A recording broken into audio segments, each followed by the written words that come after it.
Hello and welcome to the Service Ducks podcast. I am co-host James Downs. And I'm Rush here, and we're here to chat about all things ServiceNow, everyday life as a ServiceNow consultant, new features, implementation successes, and perhaps more entertaining when it doesn't go quite so well. Hello and welcome back to another episode of the Service Ducks podcast. This is episode number 17? Yeah. Fill in the gaps. Yep. Yeah, we'll go with 17.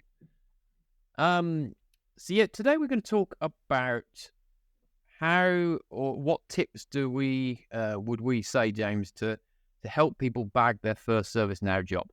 Right? So I guess it's all about, you've been through the training, you've been through the next gen, you know ServiceNow, you've got to bag your very first job, right? You're fresh into it. What tips do we provide or what advice would we give to help people do that? Right? And that's going to cover different aspects such as CVs, interview techniques, and perhaps expectations around it all as well, right? So we're going to touch on that. But before we do that, right, so let me just call out, the start of this has been disastrous, right, hasn't it? Setting this up. So for those who can't see, because I've got a background on, right? If you're only listening, I put on a specific background. You can usually see my office in the background. We're having some work done on the house. We've got the bathroom getting done, which is right next to the office. Next week, we've got the stairs getting done, which is right next to the office. So I'm downstairs in the living room. Here's a question, right? Living room, lounge, or what's the other one? Front room. Front room. What do you go with? Do you know what? I probably use all three, but I think out of anything, Does it I depend say who you're front room. talking to? Does it I say depend who you're talking to, though?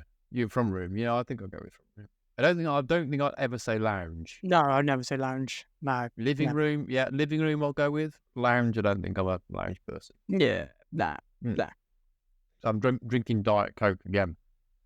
We're not sponsored by Diet Coke, but if Coke does want to sponsor us, then feel free to drop us a line. So anyway, I'm downstairs. I'm about to move, and we'll come on to that in a second. However, I am gutted, right, that when we came to meet today to record this, that you didn't hit record straight away. Had you hit record, the start of this podcast would have been me literally on the floor in hysterics. And if you can't see, James, right? Yeah. Picture a life-sized orange. A life-size orange. A life-size orange, or perhaps maybe a crayon, maybe an orange crayon. Yeah, that's not bad. That's not a bad shout. I'll just add this is papaya rather than orange. Right, It's it's papaya. Papaya is important when you're describing this colour. Let's just describe what you... In fact, describe for us what you're wearing, James. What have you got on there? Okay. Yeah, a little bit of context, I guess. So what I'm wearing... No, let's not go context. No, I need context. It's not just a case of, yes, I've got an orange hat on, an orange hoodie, and that's it. Come on, talk to us. Okay, so recently I've been at the Formula One, the British Grand Prix. Been a Formula One fan since I'm like 5. Complete like fangirling over certain things. I went to the museum at Silverstone and they got all the old cars from the 90s and stuff like that. But anyway, yes, I'm there to support. I followed Lewis Hamilton for quite a while. Now I'm kind of making that move towards, the more up-and-coming British drivers and more Lando Norris, who's number 4 that people watching can see on my cap, who drives for McLaren, which is exactly what you can see here. So if you're one of those people that do go to the Grand Prix and the Formula One, you'll see that majority of people would be wearing what I'm wearing right now. Very minimum a cap, which costs 50 quid. Whoa, hang on, stop there.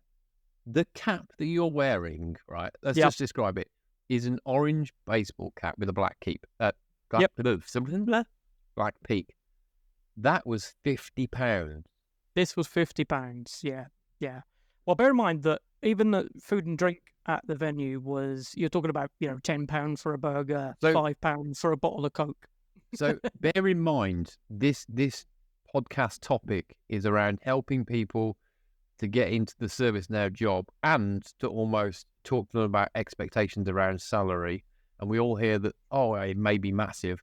and I'm about to say, let's lower those expectations for your first job. You're talking about a cap for £50, right? Let's just put that in context. Yes. Go on, the hoodie, which is equally as I'm not going to smacking. give you the price for the You're like hoodie. the Tango Man. You're like the Tango Man. You've been tangoed. Why didn't I think of that before? I'll just have the Go on, little then. car as well. I'll put this up to the camera. Those who's listening can't see this, obviously, but I got myself a little McLaren car, a little doodad. Little car, 350 quid. Only £12 for that one. Bonus. No, but if you work hard and you got to spend your money on something. That's true. What about the hoodie then? Go on, how much was the hoodie? I want to know now. Hoodie, 120. 120. So that outfit, hang on, stand up. Yeah. Have you got any shorts on? No, well, I got something on. Not literally, but I've got normal shorts orange on. Shorts is Right, not okay. in the ensemble. I did get a T-shirt as well, which is similar to this. So I think overall you're looking at over 200. So how much was the T-shirt? I think the T-shirt was 60. Wow. So you got a 60 quid T-shirt, 50 quid cap. And this is all about, by the way, if you've just joined us, welcome to the Let's Talk About James's Spending Habits podcast. I never spend money on myself, by the way. So I don't. Most of my clothes come from supermarkets and things like that. So this is like one of those one-off things to be involved, and it's allowed. Yeah. It's allowed. I'm being mean. I'm grilling you. However, it does. You haven't got to answer to me, right? Yeah. What does your other half know, or did you play it? She likes it. She likes it. Yeah. She's all good with it. She might like it's it. Flattering. Does she know the real cost? No. That's what I mean. She likes it now, right? But you haven't told her how much it costs. No, them details get moved aside a little bit. Shall I give you a tip? Shall I give you a tip? Go on. This is how my wife starts, and I've noticed that my 10-year-old started with this as well. They start the sentence with it used to be, insert value there, right? So if you start, so when you're talking about it, she asks you start in with the cap. Oh, it used to be 130 quid, but I got it for 50. Winner. Discounts. Discount. It's a little bargain. It's a bargain you can't afford to miss. I know.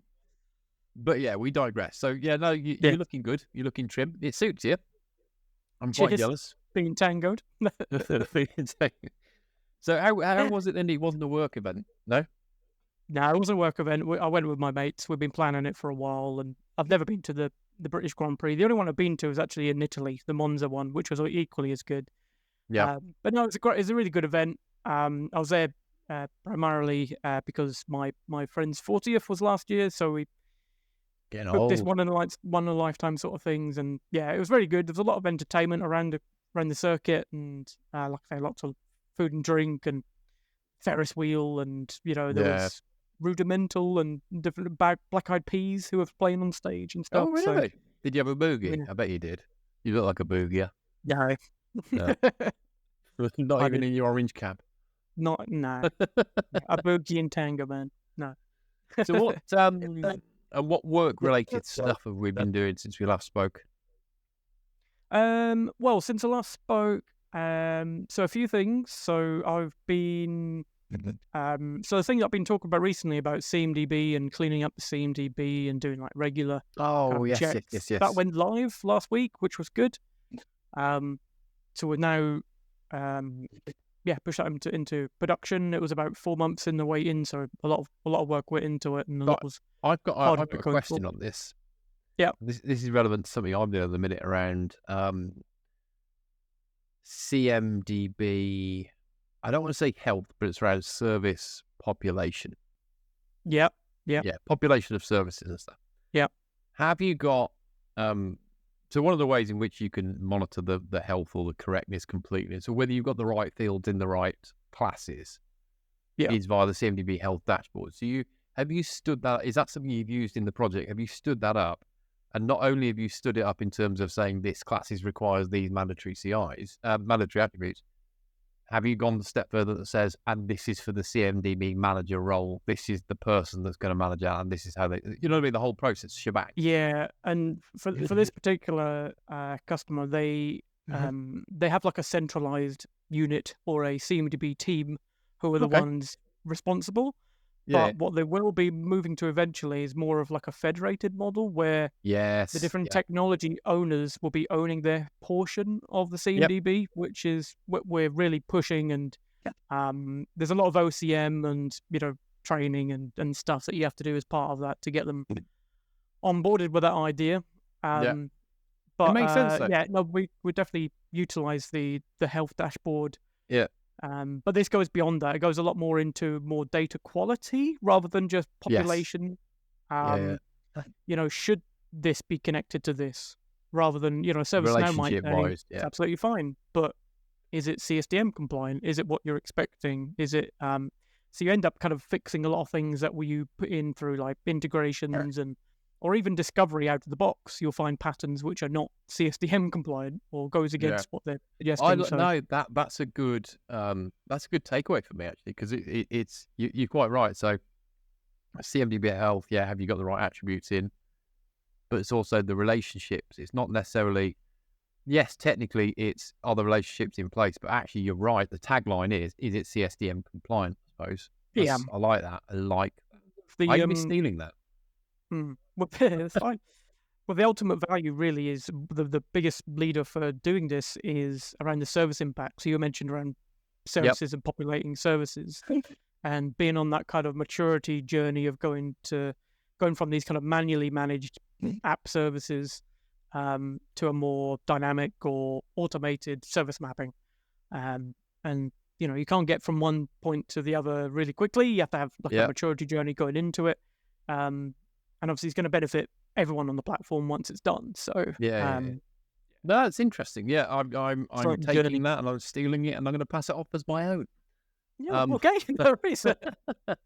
So aside from that CMDB stuff, anything else to report that we should know about? No, I went to the dentist yesterday. No, let's I put that off for years. Really? I put that off for absolute years, and then I went because I've given up with the NHS dentist. So I thought, right, I need to go private dentist to actually be seen. I've got a story on that. Go on. But to finish off my story, I guess is I went and I got one of the general kind of like new patient checkups they do in our dentist, and they were like, this was 3 months ago, and they said, right, you need to get a filling here immediately because there's a hole that's going all the way down to your nerve, and the other side you got a problem as well, but don't worry about that for now. So I went back yesterday and got my filling done, and they're like, nope, this one's now urgent, so you need to come back immediately for that. So it's like, it's annoying, but you know what? I hate tooth pain, mate. I have to be honest, it's the worst pain in the world. I don't know about this. I can't vouch for this, but I would assume tooth pain is worse than childbirth. I'm going to go out on a limb and say that and let people roast me for it. Debate. It has to be. It can't. There's nothing more painful. It can't. It's not possible. I had quite a lot of teeth issues, right? And it happened over lockdown, so obviously they kept delaying, right? And I was NHS, and I had to go in. Turned out this is a disgusting story. What are we talking about? But anyway, I needed an implant. They said I needed an implant. NHS patient. Now you need an implant. And she said, well, it's going to cost you, I can't remember, £2,000, right? But if you do this plan with us, you pay like 10 quid a month. Then it comes down to this and whatever. Anyway, I'm sat in the dentist chair thinking, yeah, all right then, whatever. It's only now that I look back and I realise it was at that moment they converted me to be a private patient, right? And they got me. So it was like literally NHS patient 1 hour. The next hour, I'd signed up to say, oh, well, if I sign up, I get a deal on that implant. Why wouldn't I do it? Do you know what I mean? It's like because I'm paying for it on tick. So and also that's how they got me. Is that how we should work as ServiceNow partners? Is it do something for free and go, well, actually, now you've done that, we'll just convert you over to paying a monthly subscription. To this paid service. But I'll tell you what, though, right? I'll tell you what. As part of my monthly subscription to my dentist, I get I'm not even going to say free, but hygienist appointments 2 a year. Oh, yeah, we talked. I'll tell you right, I don't bloody miss those. If I'm paying for them, I'm going. Yeah, absolutely. I don't delay those. Your teeth are whiter than white. Well, I will be honest. They've sorted out all the issues, so it's annoying, and I'm with you. I'm the dentist. They've got me there. Yeah, it's very easy to just kind of push back and back, isn't it? You don't think, Oh, it's not important. It's all right. I know. I've It's lost one of two them. teeth. I've lost two teeth up here. One, Where'd they go? I think both of them were, I don't know. Both from jelly beans, I think. I should have learned from the first time. Oh, Like really hard jelly beans. the first. So, do you Cracked remember them. Wham bars back in the 80s? Yes. Love Wham, them. right? My daughter had one of those. She got it from what is it? Halloween? Halloween. Yes, she had one of those. I took it off her, and I went, "You're not having this. No. It'll take your teeth out." I put it in, and it pulled my tooth out. And that was the start. That's exactly What? literally You within called the it? same minute.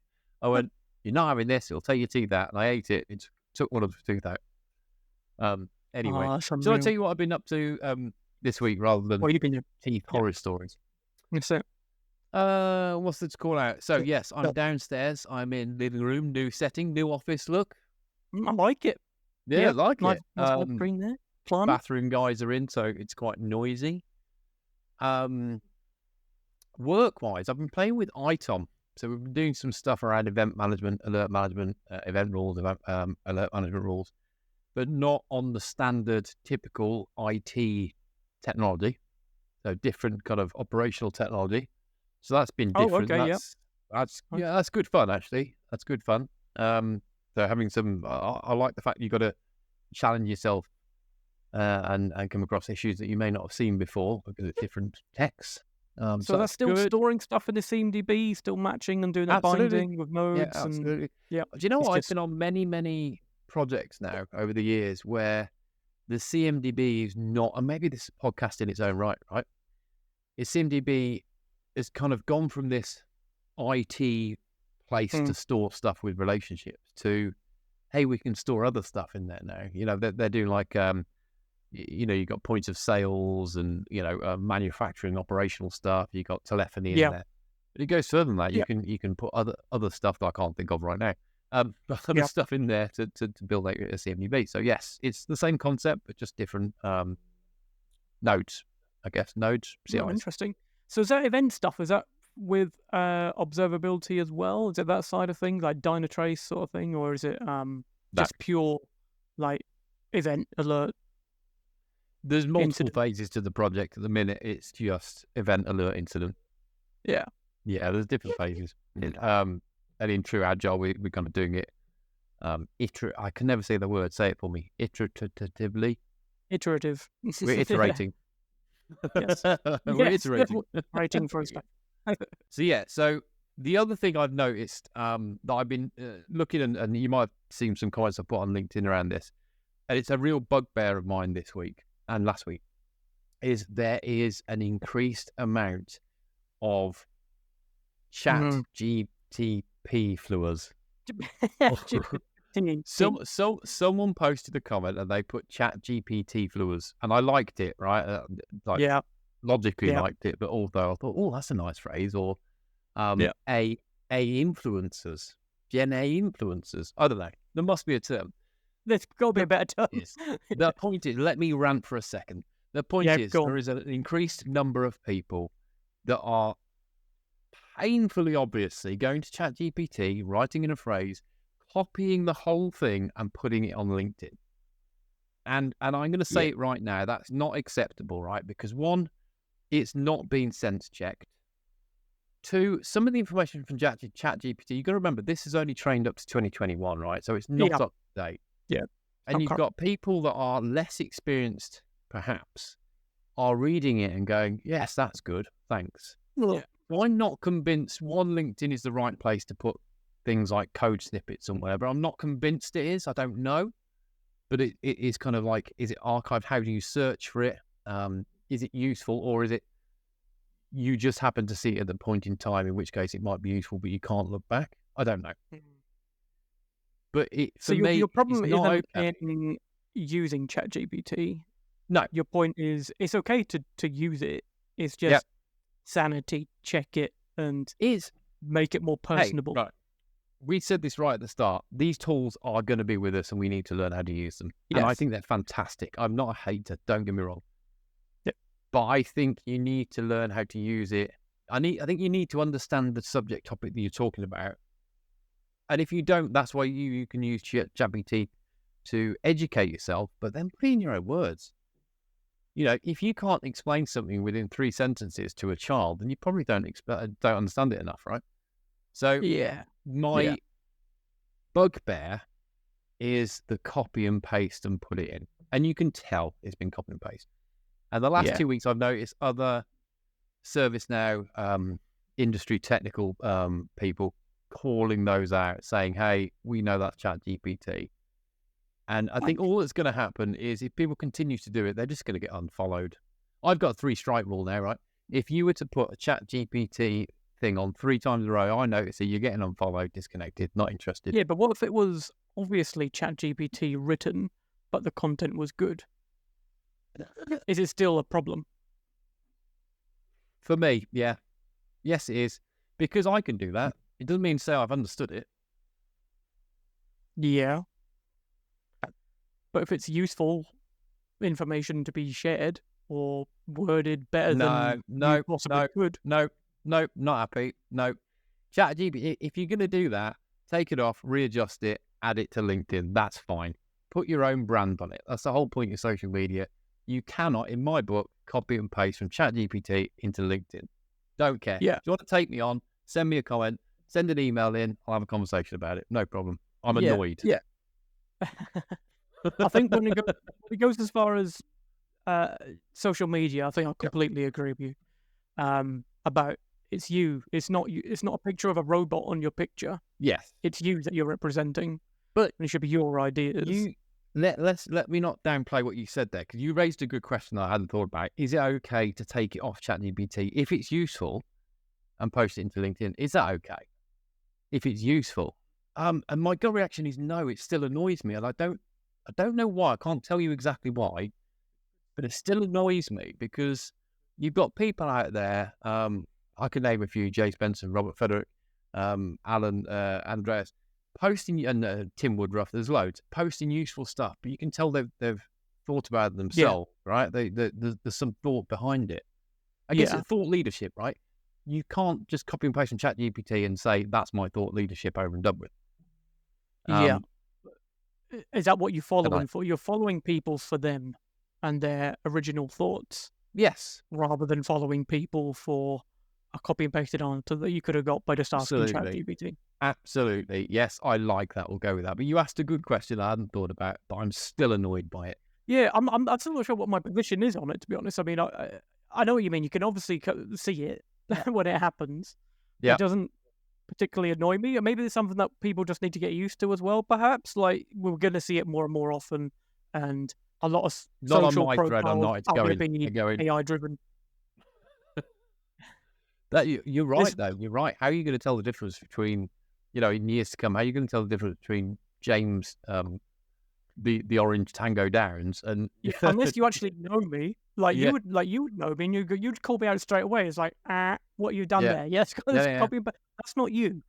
You're like, it's not you. But anyone else, got hundreds of connections on LinkedIn who don't know me personally, who may have heard me on a video or something, but don't know me personally, wouldn't know. No, you make a good point. And I think I'll cross that bridge when I come to it. But for now, I'm going to remain to be annoyed. If you copy and paste, you're out of there.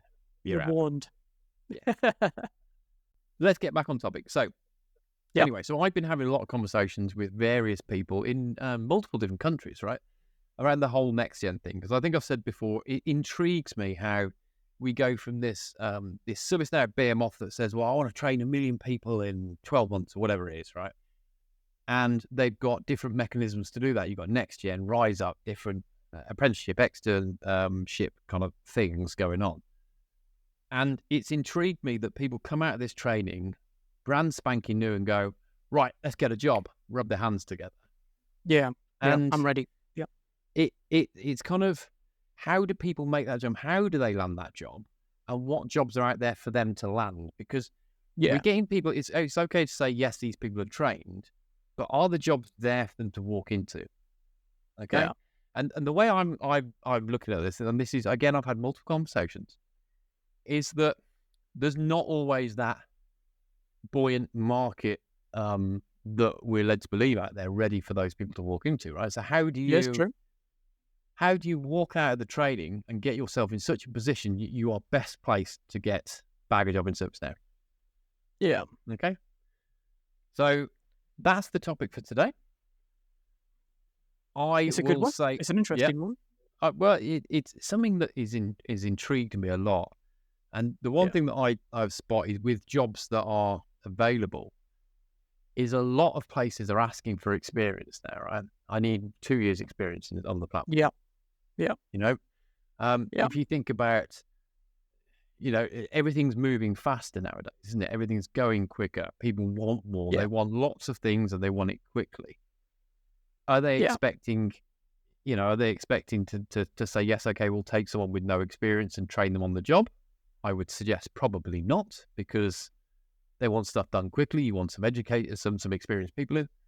So they want that return on investment pretty fast, I would think, in terms of who they hire. Yeah.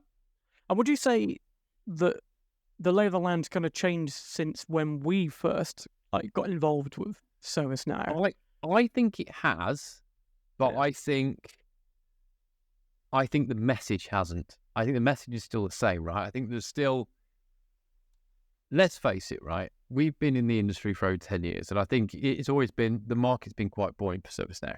There's been, I don't feel bad saying that, because that's the whole point in the whole Rise Up program. It's like, we've got a massive demand for technical or ServiceNow people. We've got a huge demand that we can't meet, therefore we're going to train someone. That tells me the market's good. Yeah. It is good, right? So that is a fact. But at the time, so going back years ago, it was like the market is good, therefore all the salaries are quite good. And I still think that's the case, but I don't think that's a blanket statement across everyone. I don't think you can, I think the whole carrot that's been dangled in front of people that are getting trained saying the market's really good, you're going to get a good salary, I think that's the wrong expectation to set. Yeah. You're saying to these people that aren't experienced, that are, go and get trained, get your ServiceNow admin exam, get that certificate ticked off, and you're going to get a good salary. I think that's wrong to set that expectation. Yeah, no, I agree. In my view. Agree. Yeah, and I remember when I first joined a partner, and this goes back to a video that we did, our first episode, actually, the Holy Pigeon. The Holy Pigeon. When we talked about our journeys into ServiceNow, and I think back then a lot of the kind of entry points into it is being like a customer first. I think majority of the people who ended up being a ServiceNow expert is people who just happened to come across it being a customer, and it's a tool that your organization bought into. And you would have had that working experience, right? Exactly. You just have that working experience of being an admin. You're the dedicated person as an admin for your instance, sort of thing. Okay. And then that's your experience. You can get into, being a ServiceNow professional that way. So let's delve into that gap a little bit there, right? So if from what I'm seeing and I'm understanding, and again, these are my views and things that I'm figuring out, right? So if we say the jobs are, when you're looking for an entry-level job, it's looking for experience. How do you, if you can't physically get that experience, how do you get experience that aids that, right? And one of the ways that you could say, worked with ServiceNow on the service desk, that is a level of experience. And then it comes down to how do you display that experience in interviews? How do you display it in CVs? Yeah. And that's going to be key, I think, how you tailor your CV to highlighting those particular areas. And I think for me, when I joined, I didn't have any ServiceNow experience. I think maybe I lucked into it because I knew somebody, which is probably another point we're going to come across in terms of networking, being one of our tips. But being able to, I think we've talked about this loads in the past, about it's not just about showing that you've had ServiceNow experience as well. It's about showing your core skills, and maybe in the next gen programs and these other programs are not as concentrating in them particular skills, the kind of skills that we learned being on like service desks, having communication skills, customer skills, problem solving skills, which to me, like it. I value a lot more compared to, someone who is ServiceNow expert, but doesn't have any of those skills. I like it. I like it.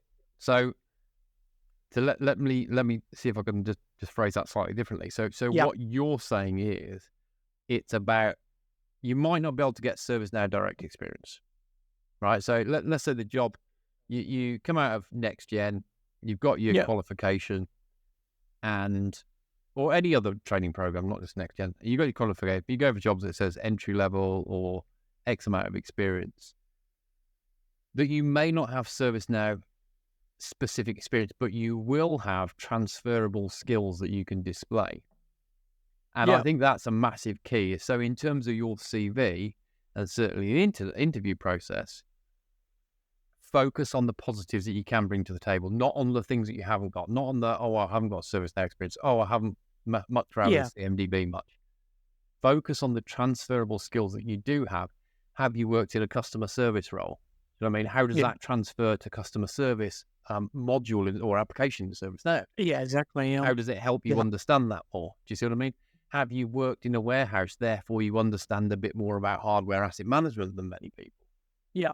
Perhaps you've been involved in agile teams and been involved in, how projects generally go with ServiceNow. Have you been involved That's a in good one. requirements gathering and documentation and Yeah. all the key Okay. stuff, which is 90% of your job when it So we comes to can put ServiceNow? that as definitely a key tip. Yeah. Focus on the transferable skills that you've got and tailor that in your CV and in the interview, and help get that across, and how you can transfer those skills and what value they bring to that situation. That's number one. I like it. Yeah. The other one I'm going to throw into the mix. Oh, no, go on. You were going. No, I was going to ask you a question, because Okay. I do a lot of interviews, mainly at like the architecture level or senior tech level. But Yep. when it comes to interviews for like junior techs or associates or something like that, how much do you go into understanding the actual platform or asking questions around just ServiceNow itself? I don't feel, do you know what I mean? You can be so siloed in terms of, yes, ServiceNow can do this and that, but how much do you actually understand the journey of this is what ServiceNow is, what kind of platform it is, where they're going? I don't tend to ask those questions. So that's kind of an open thing in terms of is it a good thing for people to spend time just understanding what ServiceNow is, where it's come from, what its journey was? I like that. That is brilliant. Right. So let me ask you this question. Yep. And I'm trying to think of how to phrase this, right? If I said to you, I'm only in the ServiceNow industry for money, would you look down on me?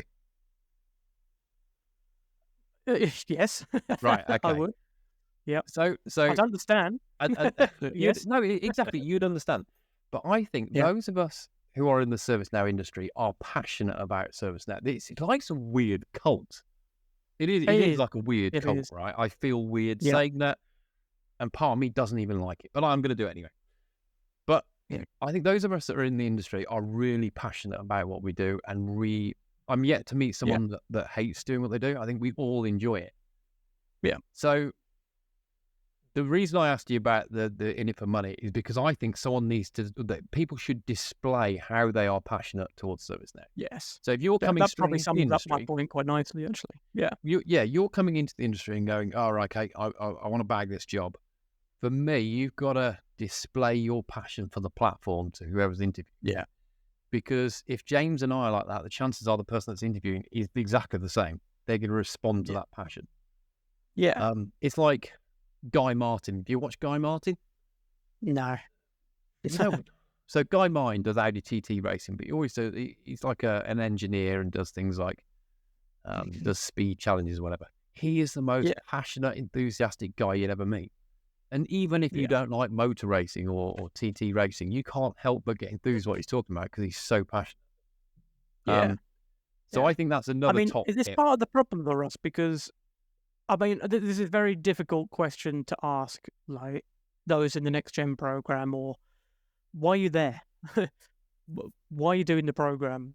Are you doing it because of this passion that, it's this amazing platform you've heard about and, can do all these cool stuff and got all the AI stuff coming? Or is it because you've heard that he does good salaries, probably the best salaries out there for, an ITSM?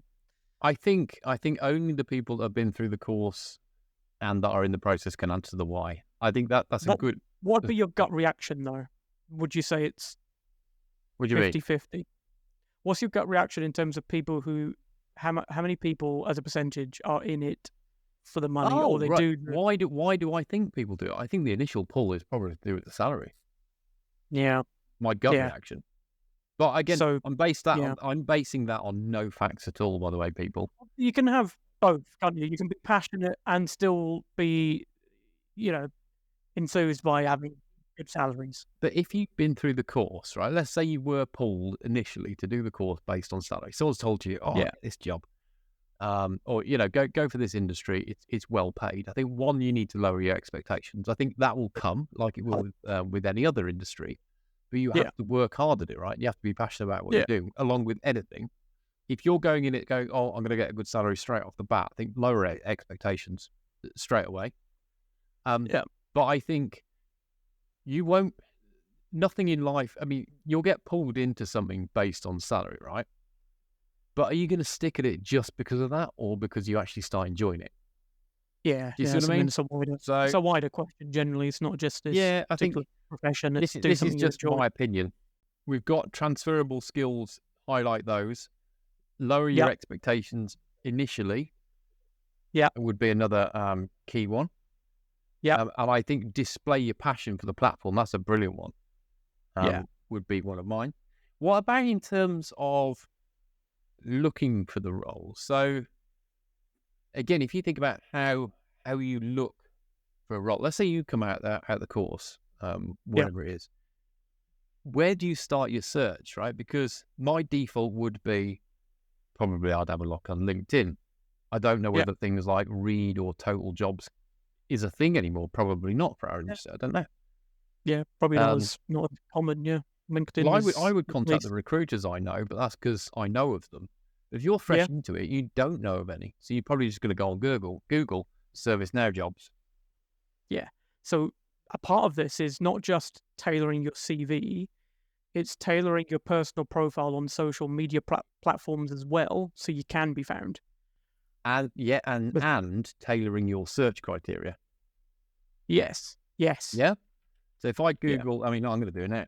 ServiceNow jobs UK. Right. So this is what I envisage people will do. This is what I envisage people will do. Top hit LinkedIn. Bang. Yeah. Top hit LinkedIn. Yeah. Oh, I've got the phone. I've got my phone going. Shall I answer it? Shall I pick it up? Should we see who it's going to be?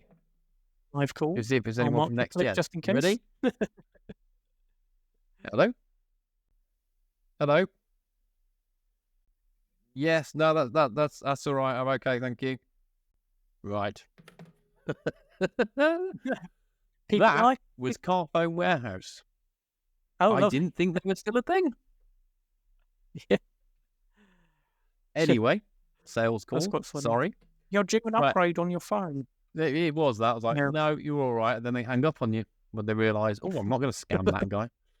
Right. So anyway, I typed in ServiceNow. I mean, I think this is jobs. Yeah, LinkedIn has really. I don't know if it's just kind of come out of nowhere. This kind of community on LinkedIn, and that's how you get your jobs, and that's how you connect with people, or it didn't seem to be as much back in our day. No, it wasn't. Do you know what I mean? You'd speak to the likes of Reed or Total Jobs or something like that, or you'd maybe try and reach out to the companies themselves to see what's happening, what's going on, or you go to their websites to see if they've got any jobs. Yeah, that's a good point. That's a good point. But then, yeah. I mean, I've just typed in ServiceNow jobs UK and LinkedIn's the first hit, and I'm scrolling through, and it's not easy to identify what experience people are looking for, right? But you just made the point there is direct to the website. So absolutely, I would suggest go direct to partners. Go direct to customers that perhaps use ServiceNow, and you can find that out quite easily on LinkedIn. Yeah. Go direct, and that's definitely a consideration, like you said. Maybe think of that route, whether partner is the best route for you, or whether to be part of a kind of wider team or a customer where maybe you're involved with other things, not just ServiceNow. So that could become two complete. You've been on both sides of the coin there, being a customer and being part of a partner and contracting. So You've seen it from all kind of sides, and what you're going to get from it is going to be different. Absolutely. I mean, I'd say when I was a customer, we had that time to learn, that time to be able to learn on the job. I think with a partner, you're not. I don't. I mean, it depends which partner, right? Because you've got your enterprise partners, you've got your more boutique partners, and one is going to give you more time to learn than the other, I would guess. I don't know which way round, but they're going to look at different things. But when I was a customer, I had that time. It depends how you like to learn as well. So if you are thrown in the deep end, and do you know what I mean? You've joined a partner, you've been chucked onto a customer to do with an area service now that you've never heard of before, or you've never read up about. And let me tell you, that's common. That's going to happen. Oh, yeah. You're going to come across some situations where you don't have the prep time and you have to think on your feet. And this is where it really comes down to your core skills again, about how you learn and how you kind of prep and how you read up on these things and how you adapt. So rather than your core ServiceNow skills. Absolutely. I mean, I've just, while I've been listening intently, by the way, but whilst I've been listening absolutely intently, I've been doing something else. I've been doing something else. But I've just been looking at these jobs, right? So, you know, if I'm looking at ServiceNow admins on LinkedIn, I'm just looking. So not one. So I've clicked on 3. Not one has said years experience required. Oh, that's interesting. This is for admin roles. This one's looking for implementation of ITSM management tools.